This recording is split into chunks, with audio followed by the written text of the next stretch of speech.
Hello, welcome to episode 15 of the Top 2 Inches Rugby Podcast, brought to you by I Spy Surveys, the go-to specialist survey and inspection company based in Exeter, Devon.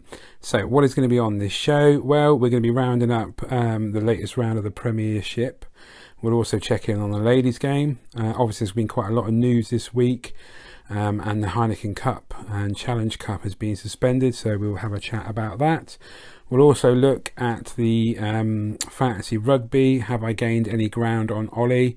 The answer is yes, but not a great deal. And Ollie will also be joining us just to kind of chat about everything ruggers.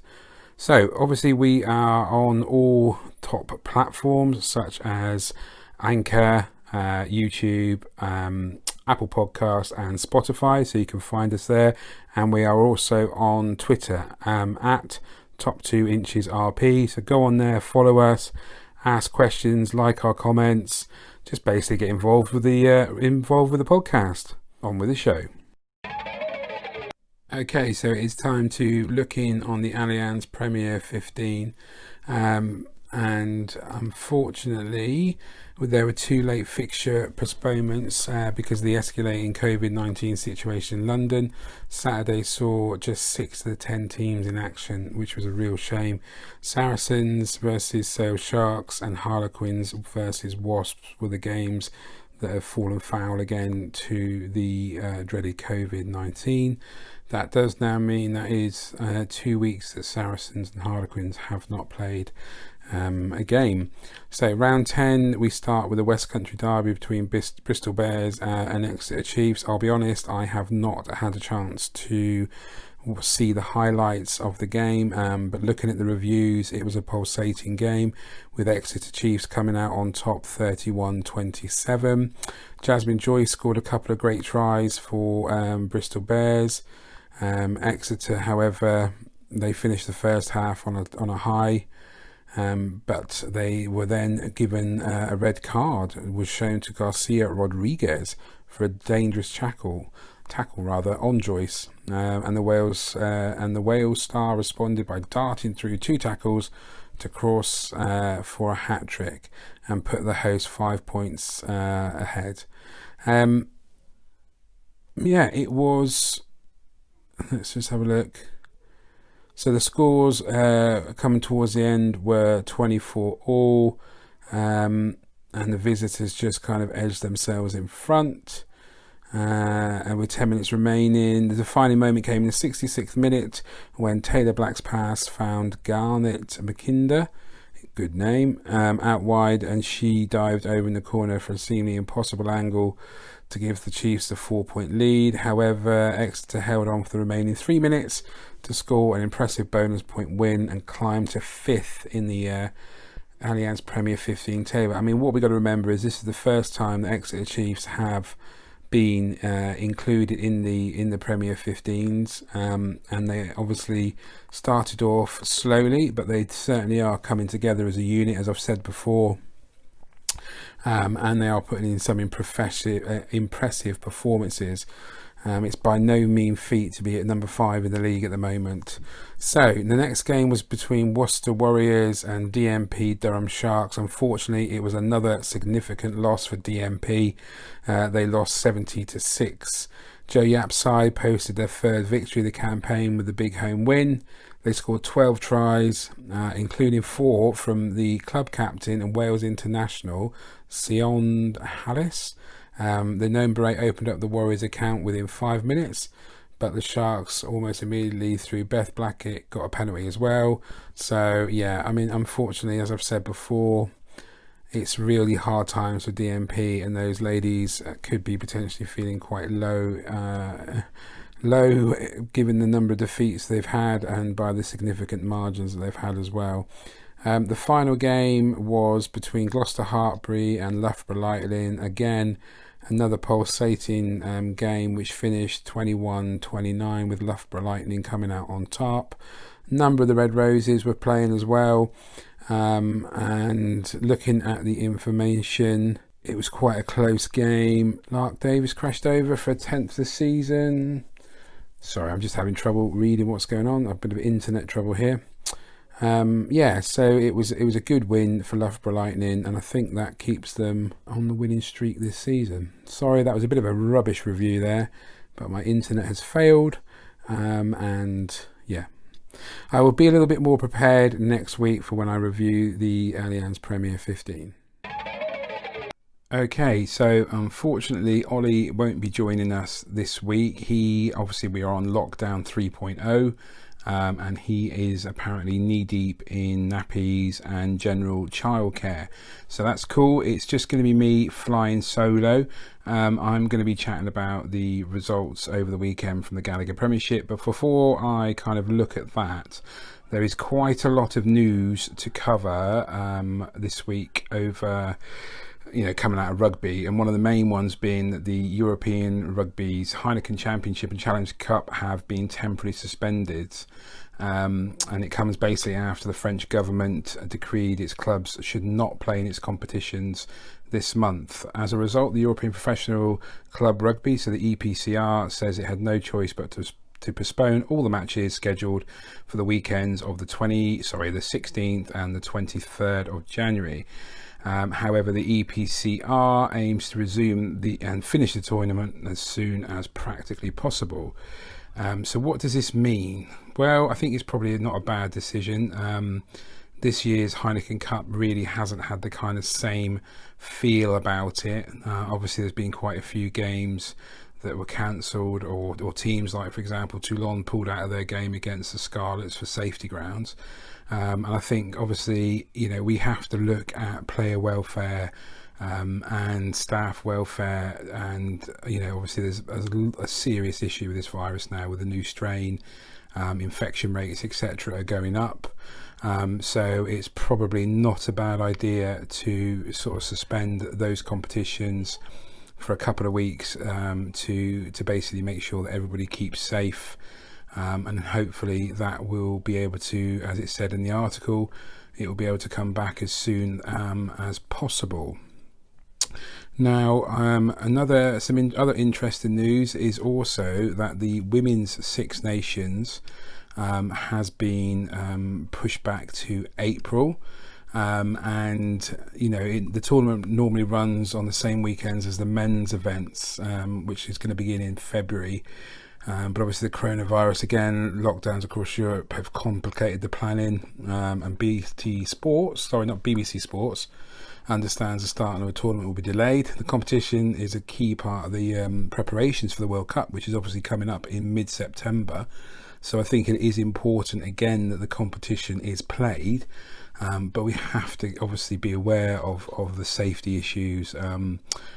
Travelling across Europe, where do people where the games are being played, home and away, etc. I did wonder if maybe you could have looked at everybody being in some kind of playing the games in one country, and obviously being in bubbles for a certain period of time.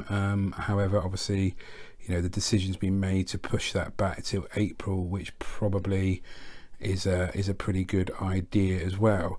And I kind of was looking at, again, on my font of knowledge comes from BBC Sport itself. So I've just interestingly seen an article that the French government demands coronavirus plans for agreeing away games. Now, this would be horrendous if the Six Nations wasn't to take place.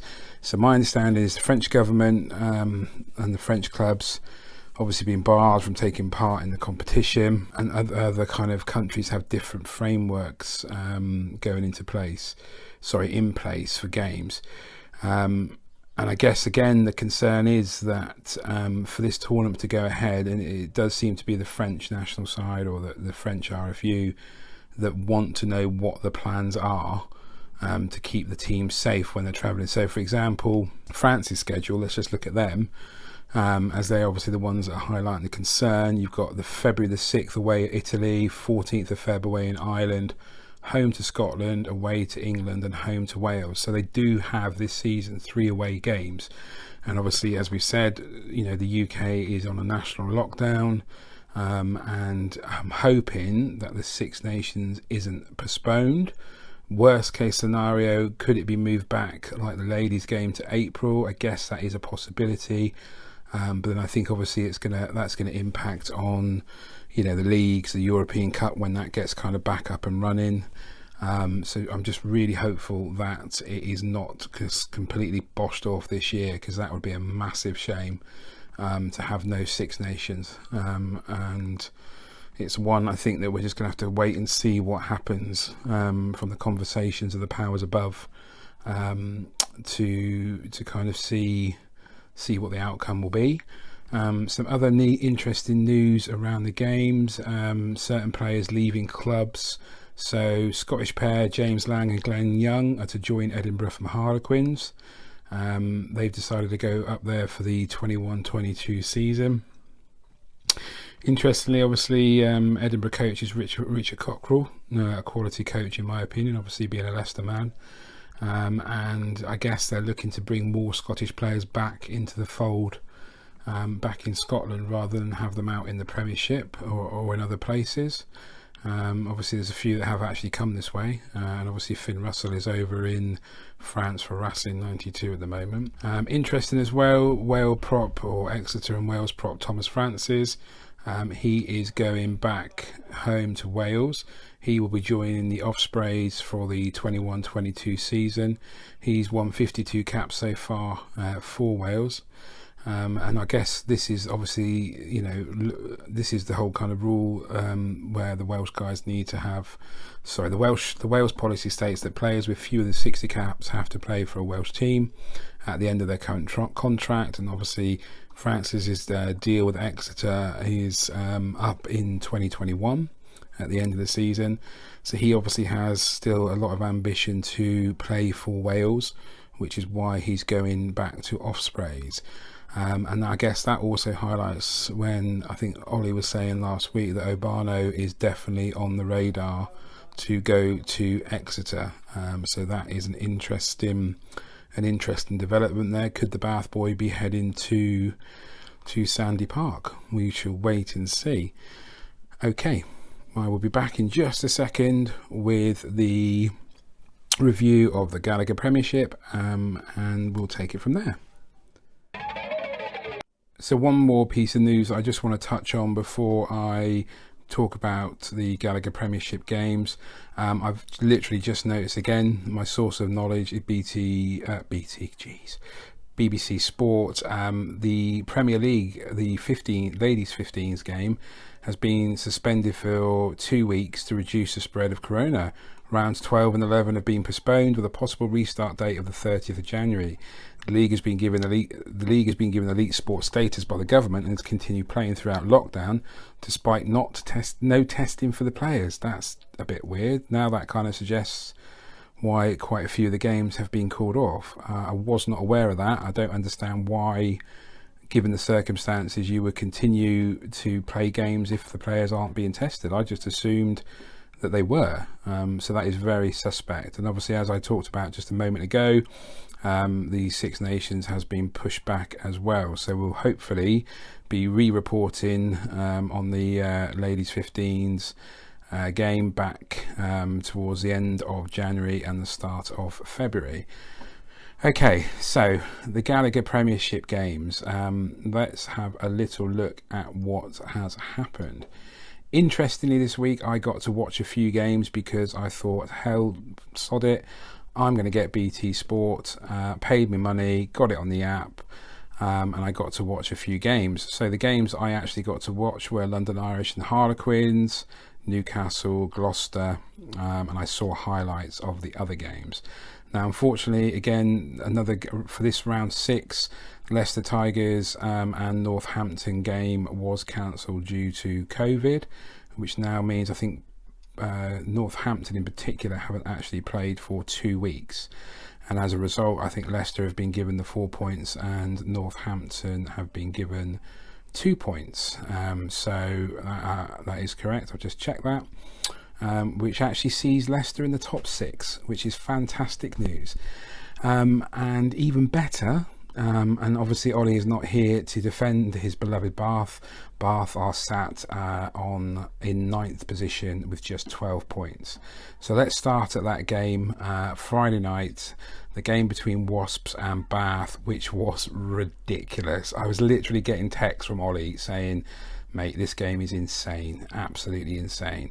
Wasps ran out victors 52-44. At half-time, Bath were actually winning 29-24. And Bath had actually got off to a flying start with 2 quick tries, but obviously the Wasps had clawed themselves back into the game. Clearly, from the highlights I saw, defence was optional. It was just attack, which was fantastic to watch. Anybody that kind of says that rugby's boring, go and watch this game, guys, because it was immense. Particular, the Wasp lad, Adogwu. He is in my fantasy team, and he did score me quite a few points this week, which was fantastic. He was electric. He looks like a bloody American football running back. So he had a fantastic game. I'm sure Ollie would be saying, to be fair to Ollie, he'd be probably pretty honest and say he's really disappointed with the Bath performance. They just looked clueless. I'm not 100% sure what the heck is going on down at Bath, but it wasn't a good performance. And if I'm right in thinking, let's have a quick look, they've only won 2 games this season so far out of 6, so it's not a good start for the Bath men at all. How do they fix it? I'm not sure. They've got so much talent, so much potential, so many international players all over the board, all over positions, but they are just not firing at the moment. I'm sure they will at some point, but at the moment it ain't happening. The next game I'm going to have a chat about was Sale Shark and Worcester. Worcester lost, unfortunately, 20-13. Sale at home. Half-time was 13-3 to Sale. Quite a dominant performance by Sale. The defence was quite good, keeping Worcester to just kind of 3 points at half-time. Worcester managed to kind of drag themselves back into the game a little bit to make it a bit more of an even contest, but it certainly looked from the highlights that I saw that Sale were the more kind of dominant team on the day, which is a shame because Worcester do produce some really good attacking rugby. They just seem to lack the ability at times to kind of finish it off. And obviously Sale have their Route 1 big South African boys boshing everybody left, right and centre. And that kind of saw them through this game. So a good victory for them at the AJ Bell. And they are currently in 4th position with 19 points. Now, as I said, the game that I got to watch now I have my BT Sports signed up to BT Sports, should I say. It was Newcastle at home at Kingston Park against Gloucester, and boy was I not disappointed. The winger Radwan scored an amazing try, nearly a length of the pitch, and absolutely made Johnny May look average. He scored a fantastic try. Newcastle are currently 2nd. They've won 5 out of their 6 games, and they were fantastic. I thought they were just brilliant, and I kind of wish I'd had a sneaky little bet on the at the start of the season that they might finish top 4. Dean Richards has got them singing off the hymn sheet. You know, Toby Flood, he's got to be pushing 30? No, he's got to be 35, I would have thought. Playing some really good rugby. They've got a lovely blend of youth and experience, and they're putting in some really gritty, nuggety performances. A little bit Exeter like, I thought. They kind of grind people down, solid defence, that usual kind of stance. And Gloucester, unfortunately, they were in the game at half time. It was 12-7, but they just couldn't capitalise on some reasonable play. But again, Gloucester at the moment, they sit bottom of the table, having only one game out of 6, which is not a good start to Skiverton's reign as DOR. Hopefully they can turn it around a bit, because again, they do have a lot of talent. They've got an amazing back line. Louis Rees-Zammit, Johnny May, obviously, Ollie Thorley, got some big old boys up front. I think they maybe missed a little bit of Ed Slater. Obviously, he was banned for a tackle the previous week. I think he's out for 4 weeks, which was a shame, but obviously it was needed because the tackle was horrendous. But yeah, Exeter were fantastic, and Gloucester have got to start improving. Now, also on the Saturday was an amazing victory for the Bristol Bears away at Exeter Chiefs. They came away 20-7 winners. At half-time it was 7-all, and Bristol just looked fantastic. Exeter definitely are off form at the moment, which is, these things happen. They're a quality team. They're probably a little bit tired. They've played the most rugby, more rugby than anybody else, obviously, with the end of last season, winning the final, winning the Heineken Cup final, and then a 3-week turnaround to start the league again. I guess it's understandable that they're going to have a couple of off weeks, but that's to take nothing away from Bristol. Bristol definitely turned up on the day. They were fantastic. There was power, there was pace, there was skill, and it was a really good game to watch. And yeah, I'm sure Exeter at the moment, they're sitting in third position, 4 wins out of 6. Bristol, as I said, are top with 5 out of 6 wins on 24 points. It's still really close at the top, and hopefully, there's going to be a couple of weeks off now to give the Exeter Chief boys a bit of a rest, a bit of a break, and they will potentially come back raring to go. The final game took place on Sunday, which was Harlequins against London Irish, and I think Ollie predicted a Harlequins win and I predicted a London Irish win. Both of us were wrong on this occasion. It ended a 27-all draw. Harlequins were winning at half-time 17-12. Again, this was another really great rugby match. It was just fun, it was flowing, it was some good skill from both sides, and then some not so great defence from both sides. I really enjoyed watching it. I thought Curtis Rona's try, good lad. I had him in my fantasy team this week. He scored a lovely try. Marcus Smith looked on dazzling form again, and I guess in a way, he's going to be up there with Sam Simmons, pushing Eddie to kind of take recognition on how he's playing currently. And it was a really entertaining game. I think both teams can kind of learn from it, make improvements, and hopefully we'll see them kind of their form improving as the season goes on. So that was the round-up of round 6 of the Gallagher Premiership. Obviously, just to have a little chat about our fantasy rugby. It was a good week, to be fair, for both of us, but it was a little bit better for me. I have managed to claw back, I think, about 23 points on Ollie. He's still, I think, about 150 points ahead of me. But obviously, I'm there. I'm hunting him down. There's a long way to go, and I'm going to be taking the title this season.